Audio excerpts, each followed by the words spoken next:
बहुत से लोग मुझसे पूछ रहे हैं भाई प्रोजेस्टेरोन के बारे में तो सारी इन्फॉर्मेशन हमें मिल गई, आपने जो वीडियो बनाया बहुत अच्छा वीडियो लगा हमें और बहुत डिटेल में हमें समझ में आ गया कि प्रोजेस्टेरोन क्या होता है, कैसे बढ़ जाता है, ये सारी चीज़ें समझ में आ गई। लेकिन अब ये तो बता दो कि इसको हम बढ़ाएं कैसे, कौन सी डाइट लें, कौन से फूड इंक्लूड कर लें अपनी डाइट में जो हमारा प्रोजेस्टेरोन घटा हुआ है वो नेचुरल तरीके से बढ़ जाए। 7, ज़्यादा नहीं, केवल 7 फूड इंक्लूड कीजिए डाइट में और देखिए कि प्रोजेस्टेरोन कैसे बूस्ट हो जाता है और कैसे ये बढ़ जाता है। ज़रूर इंप्रूव होगा। आप इन 7 फूड को डाइट में इंक्लूड कीजिए। पहला, केला, पोटेशियम से भरपूर केला बहुत सुपर फूड है, बहुत सुपर फ्रूट्स है, इतना इजी मिलने वाला फ्रूट है केला। कहीं पे भी आप रहते हो, किसी भी शहर से बिलोंग करते हो, आपको कोई फ्रूट मिले या ना मिले, लेकिन केला बहुत कम दाम में और इजीली अवेलेबल है।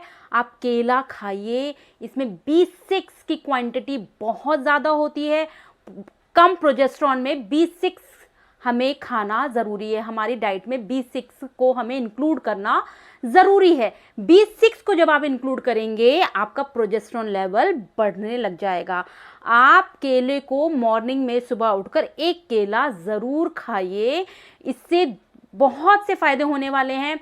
एक तो B6 की पूर्ति हो जाएगी, दूसरा क्या होगा कि आपको आपकी बॉडी में अगर एस्ट्रोजन बढ़ा हुआ है तो एस्ट्रोजन को ये कम करेगा और प्रोजेस्टेरोन को बढ़ाएगा। देखिए एस्ट्रोजन और प्रोजेस्टेरोन हार्मोन में होता क्या है, जब एस्ट्रोजन का लेवल बढ़ जाता है तो प्रोजेस्टेरोन का लेवल घट जाता है। अब केला क्या करता है कि एस्ट्रोजन के लेवल को कम करेगा, तो जब एस्ट्रोजन का लेवल कम होगा तो प्रोजेस्टेरोन का लेवल तो अपने आप से ही बढ़ जाएगा। B6 होता है इसमें प्रोजेस्टेरोन को बढ़ाने का, ये बहुत अच्छा सोर्स है। एक और बहुत अच्छी क्वालिटी है केले में, आपको अगर कुछ अनईजी और थोड़ा सा चिंता तनाव अगर फील हो रहा है, स्ट्रेस हो रहा है, तो केला बहुत हद तक स्ट्रेस को रिड्यूस करने में हेल्प करता है। तो केला अपनी डाइट में ज़रूर इंक्लूड करें। दूसरा, बीन्स। जी हाँ, बीन्स। आप ग्रीन जो बीन्स होती हैं, फ्रेंच बीन होती हैं और बहुत सी फलियां जो होती हैं हमारी, उन फलियों को डाइट में इंक्लूड करें। इनमें जिंक होता है, मैग्नीशियम होता है, B6 भी होता है। अगर आप अपनी डाइट में बीन्स को इंक्लूड करते हैं तो स्वाभाविक, देखिए एस्ट्रोजन को बढ़ाने वाला जो बायो प्रोडक्ट है उसको ये बीन्स तोड़ती है। मैग्नीशियम, B6, जिंक ये तोड़ता है और जब एस्ट्रोजन घटेगा तो स्वाभाविक रूप से आपका प्रोजेस्टेरोन लेवल बढ़ेगा। ये बीन्स जो होती है अगर हम डाइट में इंक्लूड करें तो हमारा जो स्वभाव है उसको पीसफुल रखने का, शांत रखने का काम भी बहुत बेहतरीन तरीके से करती है। अपनी डाइट में बीन्स को ज़रूर इंक्लूड करें। तीसरा, फ्लैक्सीड, अलसी। जी हाँ, अलसी बहुत अच्छा डाइट में अगर आप इंक्लूड कर लेते हैं अलसी को तो ये मैजिकल इम्पैक्ट दिखेगा आपको अपने प्रोजेस्टेरोन को बढ़ाने में। ये बहुत हेल्प करने वाला है। मैजिकल इफेक्ट देख पाएंगे आप, जैसे अलसी के आप लड्डू बना के खा लीजिए। अलसी करता क्या है, अलसी में एक लैनिन नाम का पदार्थ होता है, सब्सटेंसेस होता है जो एस्ट्रोजन का जो लेवल होता है उसको कम करके रोक के रखता है। हालांकि प्रोजेस्टेरोन और एस्ट्रोजन दोनों ही फीमेल महिला में, यानी कि दोनों ही हार्मोन्स की रिक्वायरमेंट बराबर है, लेकिन एस्ट्रोजन जब बढ़ जाता है, डिसबैलेंस हो जाता है, तो प्रोजेस्टेरोन घट जाता है, जिसके कारण जो हमारा केमिकल रिएक्शन है वो बिगड़ जाता है। जिस कारण क्या होता है, आपका ये अलसी इसको बांध के रखता है, यानी कि एस्ट्रोजन को रोक कर रखता है बढ़ने में। और जैसे ही आपका एस्ट्रोजन एक जगह स्टेबल हो जाता है तो आपका प्रोजेस्टेरोन बूस्ट होने लगता है, बढ़ने लग जाता है। अलसी बहुत अच्छा सोर्स बन जाएगा अगर आप इसे डाइट में इंक्लूड करते हैं, और आप मान के चलें जैसे ही ये डाइट में इंक्लूड कर लेंगे आपके प्रोजेस्टेरोन में बढ़ोतरी आपको स्वतः ही दिखने लग जाएगी। चौथा, पत्ता गोभी, कैबेज, जी हाँ कैबेज। कैबेज के बारे में आपने बहुत कुछ सुना होगा, लेकिन कैबेज एस्ट्रोजन लेवल के साथ साथ प्रोजेस्टेरोन लेवल को भी इम्प्रूव करती है। ये आप जान के आश्चर्यचकित हो जाएंगे कि कैबेज में जो फाइटो एस्ट्रोजन नाम का एक पदार्थ जो होता है, वो हमारे, आप विश्वास करें, हमारे कैबेज कैंसर को भी रिवर्स करने का काम करती है। इसके अंदर कुछ ऐसे सब्सटेंसेस होते हैं जो कैंसर को भी रिवर्स करते हैं। कैबेज हमारे प्रोजेस्टेरोन को, ओवरी का जो प्रोजेस्टेरोन सिक्रीट होता है, ओवरी के प्रोजेस्टेरोन को बढ़ाने का काम कैबेज कर सकती है। वहाँ के प्रोजेस्टेरोन को सिक्रीट करने में, उसे बढ़ाने में हेल्प करती है कैबेज। आप अपनी डाइट में कैबेज को इंक्लूड कीजिए और देखिए कि कैसे ओवरी का प्रोजेस्टेरोन कैसे बढ़ रहा है। प्रोजेस्टेरोन की कमी से, मैंने अपने लास्ट वीडियो में बताया है कि सेक्सुअल एक्टिविटी में हमारा इंटरेस्ट खत्म हो जाता है। कैबेज को इंक्लूड करके हमारे यौन जो क्रियाएं हैं उनको ये ठीक करता है, बैलेंस कर देता है। प्रेगनेंसी नेचुरल हो, प्रेगनेंसी में अब किसी तरह की कोई प्रॉब्लम ना हो पाए, कैबेज बहुत हद तक इस चीज़ में भी मदद करता है, हेल्प करता है।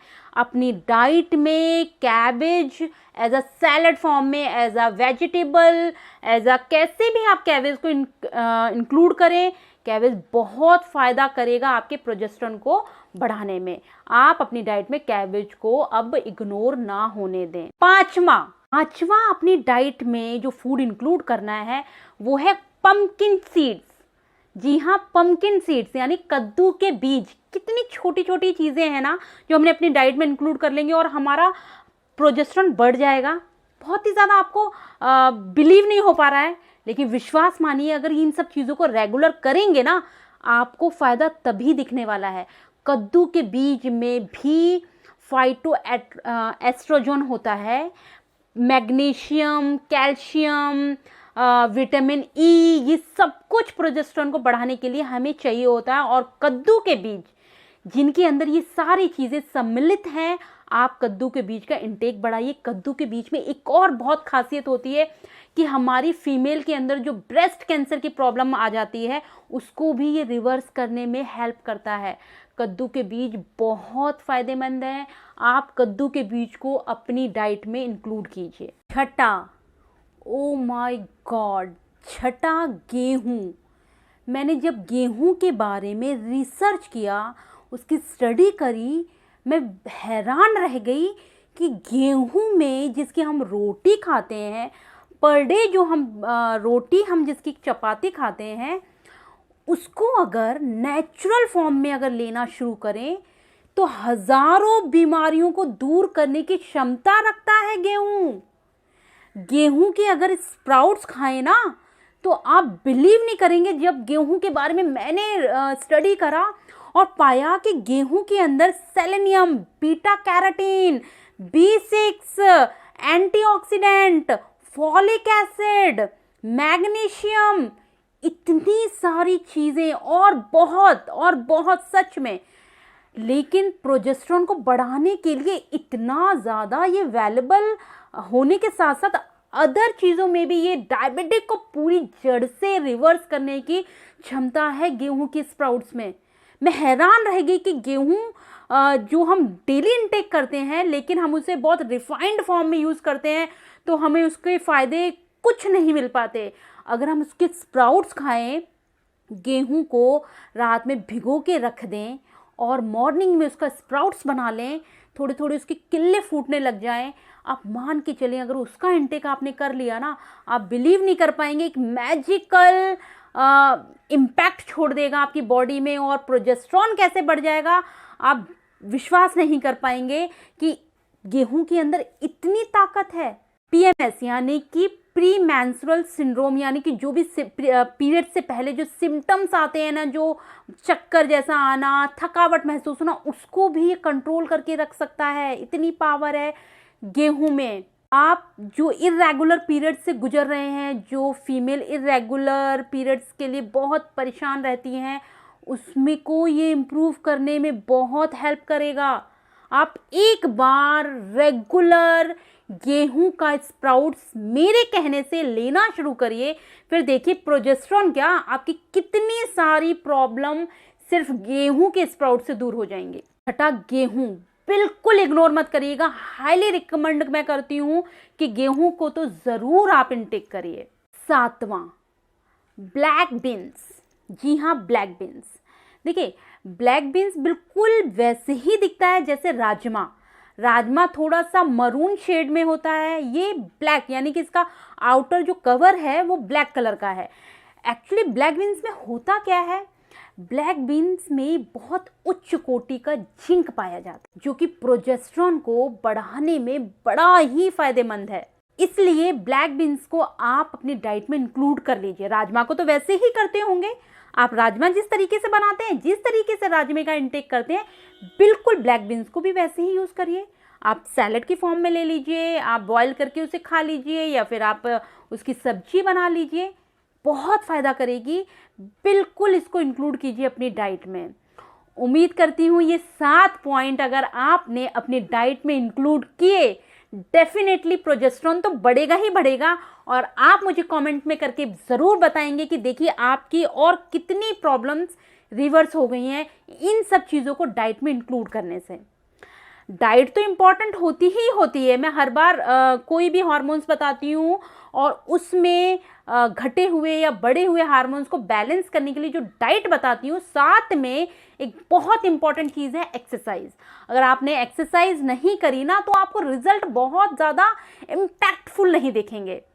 आप अपनी एक्सरसाइज को ज़रूर करिएगा। एक्सरसाइज से होता क्या है कि बॉडी के अंदर जो भी टॉक्सिक होते हैं वो पसीने की फॉर्म में बाहर निकलते हैं, गंदगी बाहर निकल जाती है पसीने की फॉर्म में, आपकी बॉडी अंदर से साफ हो जाती है। और जब हमारी कोई चीज़ साफ हो जाएगी ना तो उसमें किसी बीमारी को घर बनाने का मौका ही नहीं मिलेगा।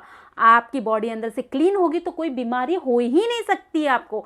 इसलिए कोशिश करें कि एक्सरसाइज, खाना तो करेंगे ही करेंगे आप इंक्लूड, लेकिन आप अपनी डेली रूटीन में एक्सरसाइज को ज़रूर इंक्लूड कीजिए। उम्मीद करती हूँ कि ये वीडियो भी आपके लिए फ़ायदेमंद रहेगा। मेरे सारे वीडियो बहुत इन्फॉर्मेटिव हैं, बहुत ही जानकारी से भरे हुए हैं, और बहुत मैंने आम भाषा में कोशिश की है सब कुछ बताने की। मेरे वीडियो अच्छे लग रहे हैं, फ़ायदा कर रहे हैं, आपको थोड़ी बहुत इन्फॉर्मेशन मिल रही है इनसे, तो प्लीज़ मुझे कमेंट कीजिए, मेरे वीडियो को सब्सक्राइब कीजिए, लाइक कीजिए और बहुत सारा शेयर कीजिए, जिससे कि मैं थोड़ी बहुत मोटिवेट हूँ आपके इन सारे कमेंट से। और कोई सजेशन देना है तो कमेंट ज़रूर करिएगा। Thank you so much.